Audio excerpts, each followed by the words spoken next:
Simple SEO tips and tricks of 2021. Secrets to ranking number one on Google. Ranking on Google is hard if you use generic strategies. I mean, one thing I feel like you shouldn't overwhelm yourself and try to outsmart your competitors. You know, you want to analyze your competitors to search for their weaknesses, right, Anatoly?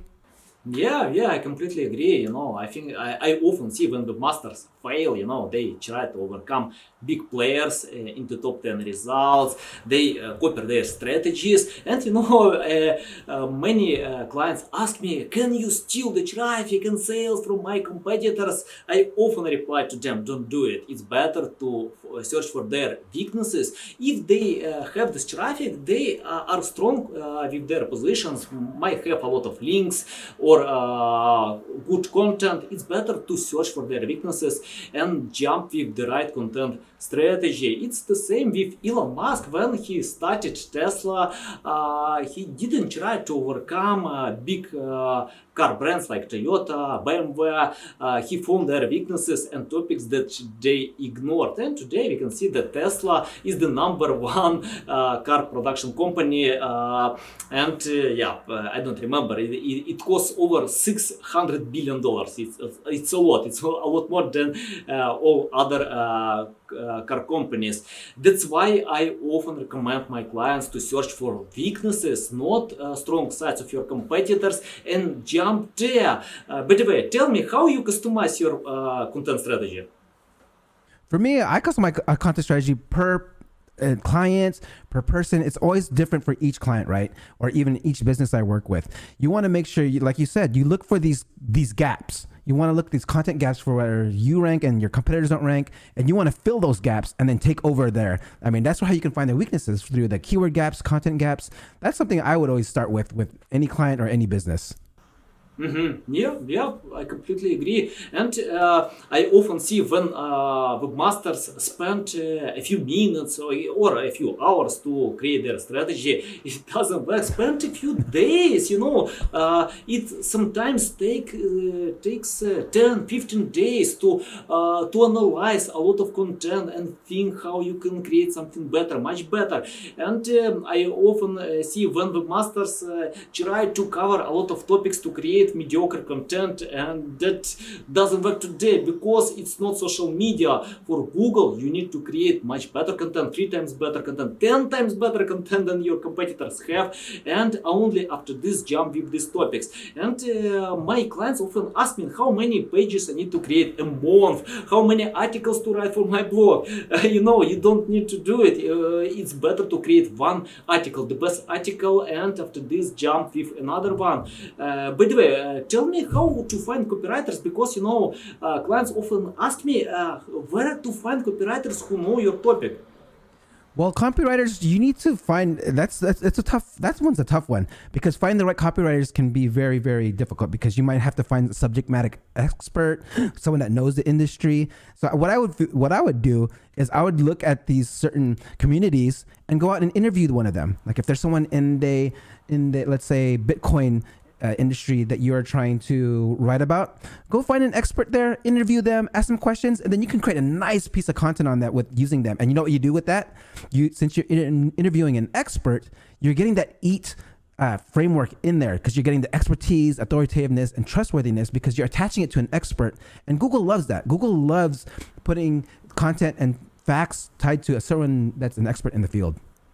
Yeah, and I think that copywriters appealed with Google because before SEO, people didn't know about this occupation. It's only people who can rewrite the top 10 results. They can provide something new and unique. For example, if you get sick, you are interested the text from copywriters who don't have experience, medical education. Of course, it's better to choose content from doctors who can provide something valuable for you.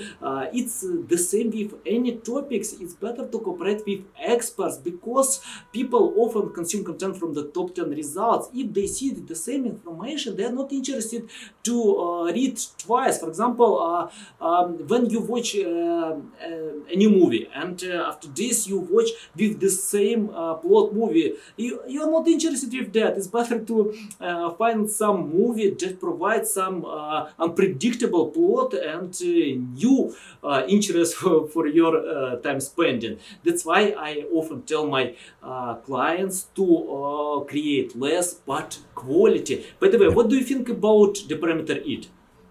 Eat is something that's very, very important because I mean, you can establish your expertise, your authoritativeness, your trustworthiness. And back to your original question, where do you find copywriters? For me, there's one quick tip that I can offer people that this works really well. Go to a college. You can scout writers in college, people that are just learning to write. People in college, they need some money. They need an extra job while they're in college. If you can find writers, college writers or English majors, they would be the perfect person to write your content, and you can give them tips on how to interview people, where to find the content, how to research it, and how to format the actual writing, and that's something you can definitely do. Go to colleges and find those students that are looking for some jobs. Yeah, interesting. And for one my client, I told him to find all bloggers who write about your topic, and we created the list from 300 bloggers. After this, we check out their content with comments, sharing on social media, organic reach, SEO traffic, and we got the list for 20 people. We reach out to them, and only 2 people replied to us, yeah, we agree, we want to cooperate with you. We spent 3 months to find these 2 people, but that's okay, it's the same with any niches too. It's hard to hire experts who will provide and lead you in the right direction. And what about parameter it? For example, if you open my website, you can see my photo, my name. If you open my blog or the section bio, you can see my photo, because people want to cooperate with people. They're interested when you share your photo, and it's the same with any websites. Just submit more information about you, share your story, and provide or provoke the trust feeling. What do you think about this, Paul? No, that's totally true. I mean, but one of the main things I'm totally that we should make sure we focus on here in 2021 is focusing on your priorities, right? Because there's so many things that we can work on, but working on that top 20% that make you money or make the business money is what you should focus on, right? Like, how do you prioritize your work when you focus on certain things in SEO?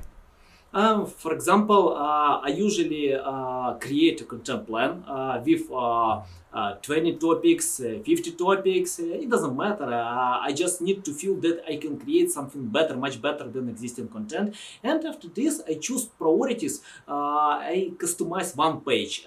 Don't touch any other pages. When I feel that I can provide more strengths or improve this page, I took another page. It's simple, don't try to create 2, 3, 5 pages in one time. It's better to create the best content, because it's not only about writing. We need to edit content, to draw design, to optimize with search engines, to provide web development, to optimize with site speed, and even it's not finished because you need to promote and provide link building. And yeah, I think link building is more hard place with SEO. What do you think about link building?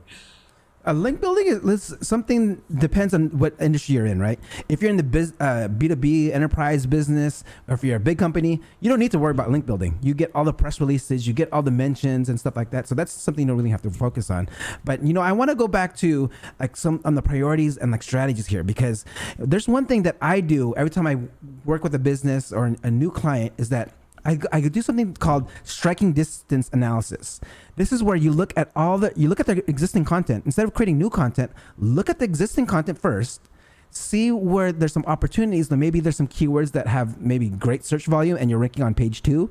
And all you have to do is optimize those pages real quick, and you'll get an instant boost on your rankings and traffic by just optimizing those things in striking distance. Because I mean, those are easy. Google sees that you're maybe number 12, number 13. Maybe if you tweak out the meta title and maybe just add the keyword a few more times to get your keyword density correct, this is something that can easily have a quick win for your clients.